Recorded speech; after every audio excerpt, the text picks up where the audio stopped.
प्रभु का धन्यवाद हो, प्रभु ने हमें अवसर दिया कि हम प्रभु के वचन से कुछ बातें सीखें। सो हम आज सीखेंगे प्रभु यीशु मसीह का कोई मज़हब, कोई कौम जहाँ कोई जात नहीं है। क्रिश्चियनिटी कोई मज़हब नहीं है, कोई कौम नहीं है, कोई जात नहीं है, बल्कि एक स्वर्ग जाने का रास्ता है यीशु मसीह। एक जुटने का एक रास्ता है, यीशु मसीह के पास रहने का एक रास्ता है, स्वर्ग में के रहने का रास्ता है। ये सुनसे हम कुछ बातें बाइबल में से यही सीखेंगे। तो हम थोड़ा पीछे जाएंगे, उत्पत्ति किताब के बाद में निर्गमन किताब आती है। निर्गमन किताब हम जब पढ़ते हैं 3 अध्याय, तो उसका 13 वचन पढ़ते हैं। वहाँ लिखा हुआ, मूसा ने परमेश्वर से कहा, जब मैं इस्राएलियों के पास जाकर उनसे कहूँ तुम्हारे पिताओं के परमेश्वर ने मुझे तुम्हारे पास भेजा है, तब यदि वो मुझसे पूछे उसका क्या नाम है, तब मैं उनको क्या बताऊं? परमेश्वर ने मूसा से कहा, मैं जो हूँ सो हूँ। फिर उसने कहा, तुम इसराइलियों से ये कहना, जिसका नाम मैं हूँ है, उसी ने मुझे तुम्हारे पास भेजा है। फिर परमेश्वर ने मूसा से ये भी कहा तू इसराइलियों से ये कहना, तुम्हारे पिताओं का परमेश्वर अर्थात अब्राहम का परमेश्वर, इसहाक का परमेश्वर और याकूब का परमेश्वर यहोवा ने मुझे को तुम्हारे पास भेजा है। देख, सदा सदा तक मेरा नाम यही रहेगा और पीढ़ी पीढ़ी में मेरा स्मरण इसी से हुआ करेगा। यहाँ पर लिखा हुआ है, जब परमेश्वर इस्राएली लोगों को मिस्र से छुड़ाने जा रहा था, जब अब्राहम को परमेश्वर ने बोला था कि तेरी औलाद करीब 4 पीढ़ियां तक दूसरे देश की गुलाम बनकर रहेगी, तो गुलाम बनकर रही। हम बाइबल में से पढ़ते हैं 430 साल तक मिस्र में गुलाम बनकर रही। परंतु जब परमेश्वर ने मूसा को तैयार किया मिस्र से अपने लोगों को छुड़ाने के लिए 400 साल बाद दे विच, तो लिखा गया है, परमेश्वर जब मूसा से बात करने के लिए आया, तो मूसा ने जब प्रभु से पूछा, प्रभु तेरा नाम क्या है? जब मैं तेरे लोगों को जाकर बताऊंगा कि तेरे पिताओं के परमेश्वर ने मुझे भेजा है, जब मुझे किस खुदा ने भेजा, तो मुझसे पूछेंगे उसका क्या नाम है। मतलब जिसका कहने का मतलब, जब वो इस्राएली लोग परमेश्वर की आराधना करते थे, उन्हें मालूम नहीं था कि वह परमेश्वर का नाम यहोवा है या परमेश्वर है। उन्हें मालूम नहीं था कि उसका क्या नाम है, क्योंकि वह परमेश्वर के नाम को जानते नहीं थे। वह ये कहकर प्रार्थना करते थे, अब्राहम, इसहाक और याकूब का परमेश्वर। खुदा जो है, जो ईश्वर जो है, जो परमात्मा जो है, वो इब्राहिम के परमेश्वर के, इब्राहिम का ईश्वर, इसहाक का ईश्वर, याकूब का ईश्वर कहकर प्रार्थना करते थे और विश्वास करते थे हमें गुलामी से छुड़ाने के लिए वह आप उतरेगा, वह आएगा, खुद आएगा, ईश्वर आएगा। इसमें उसका नाम नहीं था मालूम क्या नाम है, इसलिए कई लोग कहते थे उसका नाम है ईश्वर। अब्राहम का ईश्वर, इसहाक का ईश्वर, याकूब का ईश्वर, परमेश्वर यहोवा उन्हें नाम नहीं था मालूम। सो आप सोचते होंगे, जब अब्राहम को परमेश्वर का नाम का मालूम नहीं था, इसहाक के परमेश्वर को नाम मालूम नहीं था, याकूब को परमेश्वर का नाम मालूम नहीं था, तो उत्पत्ति किताब में परमेश्वर यहोवा कैसे शब्द आ गया। सो आपको बता देना चाहता हूँ कि मूसा ने ये उत्पत्ति किताब लिखी है, तो मूसा के ऊपर ये नाम प्रकट हुआ है। मैं आगे भी बोलूँगा कि मूसा अब्राहम को परमेश्वर यहोवा नाम नहीं मालूम था। यहाँ पर लिखा गया है, मेरा नाम मुझसे बताना, मैं हूँ जो हूँ।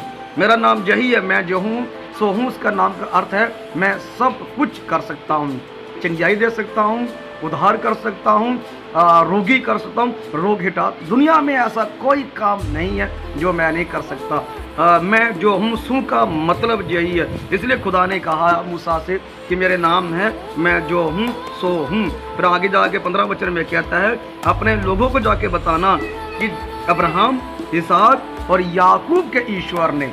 फिर आगे जाके कहता है, उसी ने मुझसे भेजा, तुम्हारे पास भेजा है। फिर लिखा, देख, सदा तक मेरा नाम यही रहेगा। कौन सा? यहोवा परमेश्वर। लेकिन उससे कहना, यहोवा परमेश्वर ने भेजा है और पीढ़ी पीढ़ी से नाम यही रहेगा। पहले उसको नाम मालूम था। इसी वचन का हम आगे जाकर 6 अध्याय 2 वचन में हम पढ़ते हैं।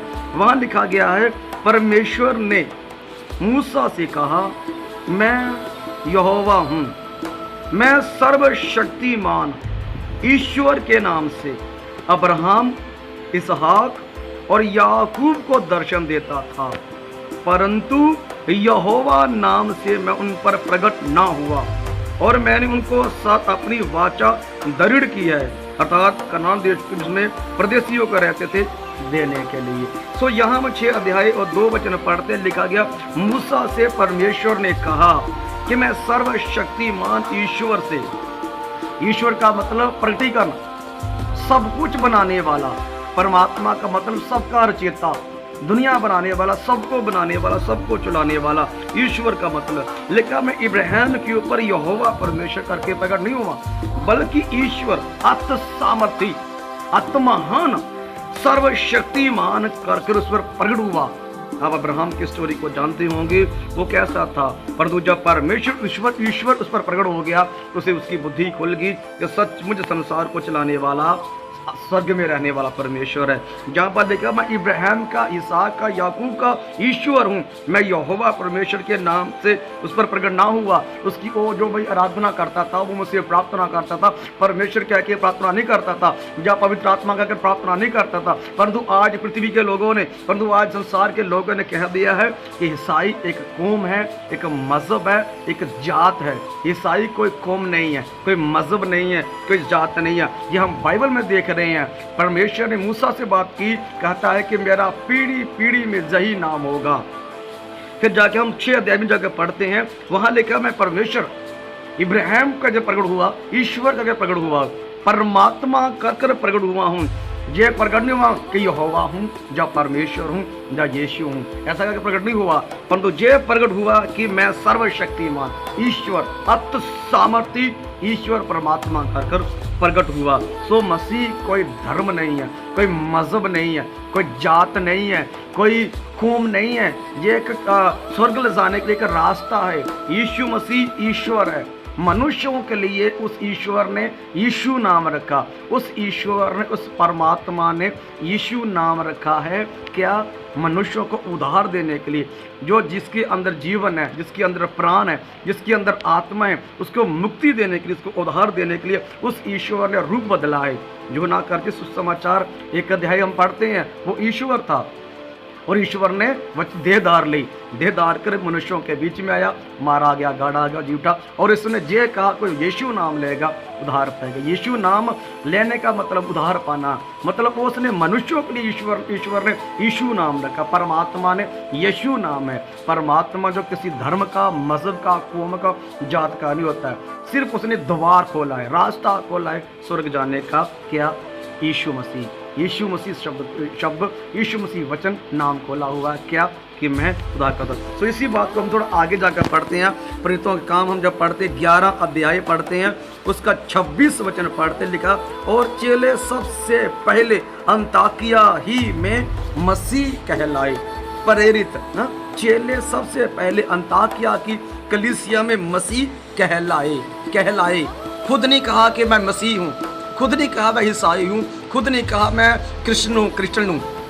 दूसरे लोगों ने कहा कि यीशु के नाम से प्रार्थना करते थे, यीशु नाम से प्रचार करते थे। जब दूसरे लोगों ने कह दिया कि ये मसीह लोग हैं, ये ईसाई लोग हैं, ये ईसाई लोग हैं। खुद नहीं कहा कि हम ईसाई लोग हैं, दूसरे लोगों ने शब्द दे दिया, दूसरे लोगों ने नाम दे दिया कि ईसाई है, ये मसीह है, यीशु। लिखा जहाँ पढ़ा लिखा गया है, प्रेरितों का काम 11 अध्याय 26 वचन में हम पढ़ते हैं, सबसे पहले चेले अंताकिया ही में मसीह कहलाए। उससे पहले क्या कहते थे? जे लोग मसीह जो प्रचार करते, जो मुक्ति का प्रचार करते, ऐसा है जो उद्धार का वो संदेश देती है, ऐसे करके बोलते थे। परंतु थोड़ा सा कहने के बाद क्या बोल दिया कि ये उद्धार का प्रचार। मेरे कहने पर मसीह कोई मजहब नहीं है, कोई जात नहीं है। तो थोड़े शब्दों के द्वारा प्रभु ने हमें आशीष किया है, जो हमें सीखा हुआ बहुत सी ऐसी गहराई की बातें हैं, लेकिन बाइबल में से मोटी मोटी बातें लेकर ये समझ करने की कोशिश की है कि मसीह कोई मजहब नहीं है, कोई जात नहीं है, कौम नहीं है, ये स्वर्ग जाने का रास्ता है मसीह। बाइबल में से मैंने आपको प्रूफ करके बताया हुआ है, और भी बहुत से शब्द है, वचन है जो बाइबल में से है, ये प्रूफ करता है कि धर्म या कोई मजहब या कौम जो जात नहीं, पर्सनैलिटी परमेश्वर का, परमात्मा का कोई धर्म मजहब नहीं होता, कोई कौम नहीं होती है, वो सभी उसके लिए है। जो हम उसको मानेंगे हमारे लिए उद्धार का कारण बनने का। सो प्रभु इन बातों के द्वारा सबको आशीष दे, सभी को जय मसीह की खुदावंद आशीष दे सभी को।